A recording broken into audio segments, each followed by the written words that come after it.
आज के audio book के विषय हैं भारत रूस संबंध। ये एडिटोरियल 5/12/2025 को द इंडियन एक्सप्रेस में प्रकाशित for India Russia partnership Moscow must do it's fair share पर आधारित है। रूसी राष्ट्रपति व्लादिमीर पुतिन की भारत यात्रा दशकों पुरानी संबंधों की एक महत्वपूर्ण पुष्टि है, जिसने वैश्विक उथल-पुथल का सामना किया है। यद्यपि यूक्रेन संघर्ष ने भारत की कूटनीतिक संतुलन नीति को अवश्य जटिल बनाया है, पर इसने यह भी स्पष्ट किया है कि नई दिल्ली रणनीतिक स्वायत्तता को सुदृढ़ रखने और अपने विश्वसनीय साझेदारों के साथ संबंधों को पोषित करने के लिए प्रतिबद्ध है। रक्षा और ऊर्जा सहयोग में रूस भारत का एक महत्वपूर्ण एवं अपरिहार्य साझेदार बना हुआ है और दोनों देशों के लिए संबंध का पारस्परिक मूल्य स्पष्ट है। आगे की चुनौती साझेदारी की प्रासंगिकता पर प्रश्न उठाने में नहीं, बल्कि इसे समकालीन वास्तविकताओं के अनुरूप ढालने में निहित है, जहां भारत रूस और पश्चिम दोनों के साथ संतुलित तथा अर्थपूर्ण रूप से जुड़ा रहे। पारस्परिक सौहार्द और व्यवहारिकता के आधार पर भारत और रूस वर्तमान जटिलताओं को साध सकते हैं और अपनी रणनीतिक साझेदारी की मूल शक्तियों को दोनों के हित में संरक्षित रख सकते हैं। भारत और रूस के बीच सहयोग के प्रमुख क्षेत्र कौन से हैं? रक्षा सहयोग खरीदार विक्रेता मॉडल से संयुक्त उत्पादन की ओर, रक्षा साझेदारी संरचनात्मक रूप से मेक इन इंडिया और प्रौद्योगिकी अंतरण की ओर स्थानांतरित हो गई है, ताकि भारत की रणनीतिक स्वायत्तता सुनिश्चित हो सके तथा वैश्विक आपूर्ति श्रृंखला अवरोधों के बीच युद्ध कुशलता बनी रहती है। सीधे रक्षा खरीद के स्थान पर सह विकास केंद्रित इस मॉडल से पश्चिमी प्रतिबंधों के जोखिम में कमी आएगी और भारतीय शस्त्रागार के रूसी मूल के उपकरणों की दीर्घकालीन अनुरक्षण क्षमता सुनिश्चित होती है। RD-191M सेमी क्रायोजेनिक इंजन प्रौद्योगिकी अंतरण के लिए वर्ष 2025 का सौदा और शेष S-400 ट्रायम्फ रेजिमेंट्स, जो $5.43 बिलियन मूल्य है, की जारी आपूर्ति प्रक्रिया केवल बिक्री से परे इस गहन तकनीकी एकीकरण को रेखांकित करती है। ऊर्जा सुरक्षा रणनीतिक हाइड्रोकार्बन संरेखण। भारत ने वैश्विक मुद्रास्फीति से अपनी घरेलू अर्थव्यवस्था को बचाने के लिए रूस से प्राप्त रियायती कच्चे तेल का सक्रिय रूप से लाभ उठाया है, जिससे भूराजनीतिक दबाव के बावजूद रूस एक महत्वपूर्ण ऊर्जा आपूर्तिकर्ता में बदल गया है। अब सहयोग रूसी फार ईस्ट में दीर्घकालिक निवेशों की ओर विस्तारित हो रहा है, जिसके माध्यम से भारत इस्पात उद्योग की आवश्यकतानुसार इक्विटी ऑयल और कोकिंग कोल परिसंपत्तियां सुरक्षित कर रहा है। वर्ष 2024-25 में रूस भारत का शीर्ष तेल आपूर्तिकर्ता बना रहा और द्विपक्षीय व्यापार $68.7 अरब जितनी वर्ष 2025 के अभूतपूर्व स्तर पर पहुंचा। संपर्क तंत्र भू अर्थव्यवस्था उन्मुख समुद्री गलियारे। दोनों देश अस्थिर स्वेज कैनाल की अनिश्चितताओं को दरकिनार करते हुए चेन्नई व्लादिवोस्टोक मेरीटाइम कॉरिडोर जैसे नए लॉजिस्टिक मार्गों को क्रियान्वित कर रहे हैं, जिससे परिवहन खर्च घटता है और एक प्रत्यक्ष ऊर्जा पुल निर्मित होता है। ये रणनीतिक विविधीकरण आवागमन के समय को काफी कम करता है, जिससे व्यापारिक दक्षता बढ़ती है और भारत आर्कटिक और प्रशांत संसाधन नेटवर्क से अधिक घनिष्ठ रूप से जुड़ता है। CMVC को नवंबर 2024 में परिचालित घोषित किया गया, जिसने यात्रा के समय को 40 दिनों से घटाकर 24 दिन कर दिया, लगभग 40% कमी, और दूरी को लगभग 5,600 नॉटिकल माइल कर दिया, जो यूरोपीय मार्ग की तुलना में काफी कम है।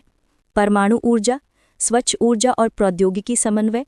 असैनिक परमाणु सहयोग भारत रूस साझेदारी का सबसे ठोस और उच्च तकनीकी क्षेत्र है, जो भारत के नेट जीरो लक्ष्यों के लिए बड़े पैमाने के परमाणु रिएक्टरों के निर्माण द्वारा आधार प्रदान करता है, जिन पर प्रायः पश्चिमी देशों द्वारा लगाए जाने वाले कठोर दायित्व नहीं होते। ये सहयोग स्थिर है और इसका विस्तार हो रहा है, और रूस ही एकमात्र ऐसा देश है जो वर्तमान में भारत में परमाणु संयंत्र बना रहा है। हाल ही में रूस की राज्य नियंत्रित परमाणु निगम ने तमिलनाडु स्थित कुडनकुलम परमाणु ऊर्जा संयंत्र के तीसरे रिएक्टर के प्रारंभिक ईंधन लोडिंग हेतु प्रथम खेप प्रदान की। अंतरिक्ष क्षेत्र उच्च स्तरीय प्रणोदन तकनीकी। अंतरिक्ष क्षेत्र में सहयोग अब मानव अंतरिक्ष यात्रा और क्रायोजेनिक प्रणोदन जैसी उन्नत तकनीकों तक विस्तारित हो गया है, जिससे भारत के महत्वाकांक्षी गगनयान मिशन के महत्वपूर्ण तकनीकी अंतर को भरा जा रहा है। ये क्षेत्र विश्वास पर आधारित सहयोग का उदाहरण है, क्योंकि रूस अर्ध क्रायोजेनिक इंजन जैसी विशिष्ट तकनीकें प्रदान करता है, जिन्हें अन्य अंतरिक्ष शक्तियों द्वारा शायद ही कभी साझा किया जाता है। भारत की अभूतपूर्व मानव अंतरिक्ष यात्रा पहल गगनयान के लिए अंतरिक्ष यात्रियों को रूस के Yuri Gagarin cosmonaut training centre में व्यापक प्रशिक्षण दिया गया। उर्वरक सुरक्षा कृषि आपूर्ति श्रृंखला समुत्थानशीलता। रूस भारत के लिए मृदा नाइट्रोजन पोषकों का निर्णायक आपूर्तिकर्ता बनकर उभरा है, जो भारतीय कृषि को वैश्विक उर्वरक मूल्य उथल-पुथल से प्रभावी रूप से सुरक्षित रखता है तथा 1.4 बिलियन लोगों के लिए खाद्य सुरक्षा सुनिश्चित करता है। वैश्विक गैस कीमतों में अस्थिरता को देखते हुए यह विश्वसनीय आपूर्ति श्रृंखला महत्वपूर्ण है, जिसका घरेलू उर्वरक उत्पादन लागत पर सीधा प्रभाव पड़ता है। वर्ष 2024-25 में रूस ने भारत के मिश्रित उर्वरकों का 90% से अधिक निर्यात किया और अगस्त वर्ष 2025 में हुई उच्च स्तरीय वार्ता में डीएपी और यूरिया की दीर्घकालीन आपूर्ति को सुनिश्चित करने पर बल दिया गया, जिससे भारत की सब्सिडी व्यय रचना स्थिर रह सके। व्यापार निपटान और वित्तीय पारस्परिकता। प्रतिबंधों से बचने के लिए और व्यापार की गति को बनाए रखने के लिए दोनों देश रुपया रूबल भुगतान तंत्र को तीव्रता से परिष्कृत कर रहे हैं और भारत यूरेशियन आर्थिक संघ यानी EAAU मुक्त व्यापार समझौते की संभावना तलाश रहे हैं। अब प्राथमिकता व्यापार संतुलन को दूर करने पर है, जिसके लिए रूस के पास संचित रुपये को भारत की अवसंरचना परियोजनाओं और सरकारी प्रतिभूतियों में पुनर्निवेश करने की रूपरेखा आगे बढ़ाई जा रही है। भारत और रूस ने अमेरिकी प्रतिबंधों के बावजूद रुपया रूबल भुगतान बढ़ाया और वर्ष 2030 तक $100 अरब के व्यापार लक्ष्य को प्राप्त करने का प्रयास कर रहे हैं। राजनयिक विश्वास, व्यवहारिक सहयोग से आगे। द्विपक्षीय संबंध केवल लेन देन आधारित नहीं है, बल्कि ये संबंध उच्च स्तरीय नेतृत्व आधारित विश्वास की नींव पर टिके हैं, जो मानक राजनयिक जुड़ाव से परे पश्चिमी दबाव के विरुद्ध भू राजनीतिक स्थिरता के रूप में कार्य करता है तथा बहुध्रुवीय व्यवस्था में स्वायत्ता के प्रति भारत की प्रतिबद्धता को सुदृढ़ बनाता है। ये व्यक्तिगत कूटनीति सुनिश्चित करती है कि राजनीतिक इच्छाशक्ति प्रशासनिक जड़ता पर हावी है और बाहरी प्रतिबंधों और वैचारिक दबाव के बावजूद साझेदारी को निरंतर बनाए रखती है। इस विशिष्ट समन्वय का उदाहरण देते हुए भारतीय प्रधानमंत्री ने हाल ही में राष्ट्रपति पुतिन का हवाई अड्डे पर व्यक्तिगत रूप से स्वागत करने के लिए सख्त राजनयिक प्रोटोकॉल को तोड़ा, जो एक दुर्लभ संकेत है कि वैश्विक अलगाववादी नैरेटिव के बावजूद रूस शीर्ष प्राथमिकता बना हुआ है। भारत और रूस के बीच मतभेद के प्रमुख क्षेत्र कौन से हैं? रक्षा पूर्ति श्रृंखला में व्यवधान, क्षमता अंतराल। यूक्रेन में चल रहे युद्ध ने रूस की क्षमता को गंभीर रूप से प्रभावित किया है, जिससे भारतीय सशस्त्र बलों के लिए क्षमता शून्यता उत्पन्न हुई है और नई दिल्ली को वैकल्पिक स्रोतों की तलाश करनी पड़ रही है।